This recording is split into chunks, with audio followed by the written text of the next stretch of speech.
Hi folks, today we're going to make bread and butter pudding. Ooh, yum. It's a recipe that's been around for hundreds of years. It's only recently, since around about the 13th century, where they added egg and milk, that it's actually been called bread and butter pudding. Recently? But anyway, here we go. Hope you enjoy. Recently? 13th century. 13th century.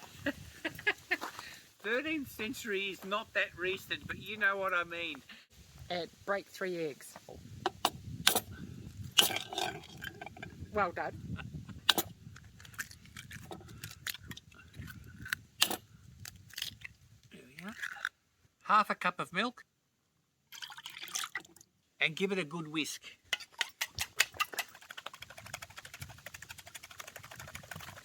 I think that's enough. Sugar to taste. Probably 1 spoonful maybe. If you've got a sweet tooth, an extra one. Another whisk.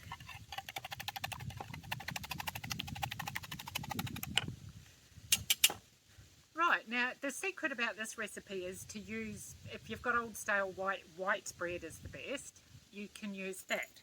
So we've got 4 slices of stale white bread. And we're going to give it, chop it up, but first of all we're going to butter it. Wow, the butter's hard, but you get the general idea.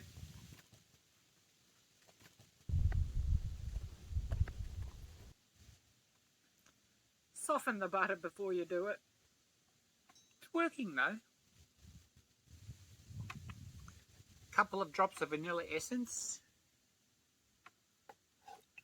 Not too much.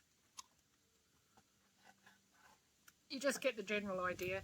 Interesting thing is, back in the 1930s when we had the Great Depression, this was often a meal that people made because they couldn't waste any food.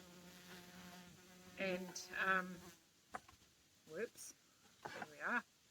You pop it into here, you cut it up. The idea is to have it all soaked. And traditionally you cook this in the oven, but because we don't have one, and we have to cook in a fry pan, and they did back in the days, they wouldn't have had ovens, we're going to do it this way, cooking it in a fry pan. Traditional. Old school. Now you can start soaking that in. And the final touches to this, after we do 4 slices, you get, if the bread's thinner, this is really thick bread. There we are.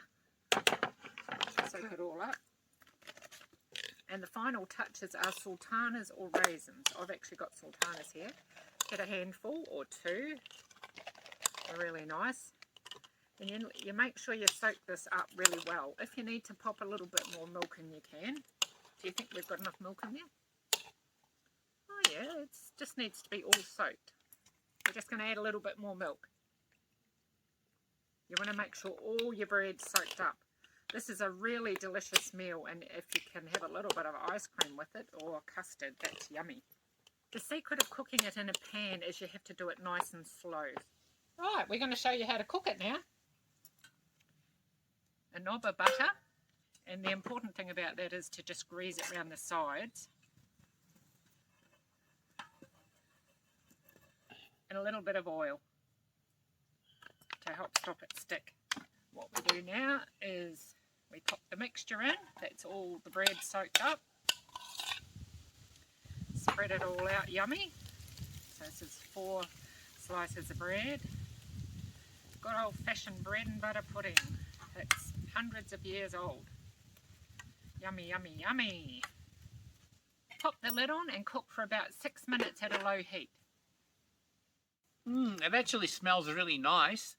I think it's time to flip it over and see what it looks like on the other side. Ooh, interesting. Whoa, well done! Look at that. That is so cool. Does that go back in the oven? Yes, it does. Back in the pot. Now this is how they probably would have done it traditionally many, many years ago, because ovens weren't around as much as these sort of things were, open fires. So let's cook the rest of it off and see what we get. Wow. And now that smells really, really good. It looks like it's baked well. So let's give it a try. You know, this is the recipe that I have never ever eaten in my life. So I'm really looking forward to trying it.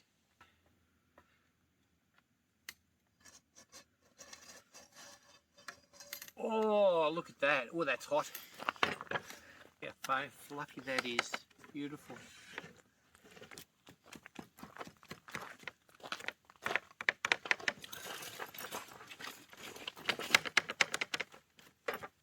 And there we have it.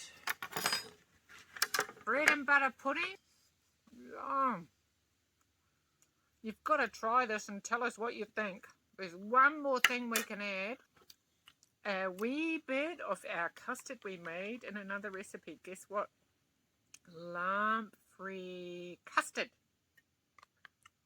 There's a secret to that. Go and check it out.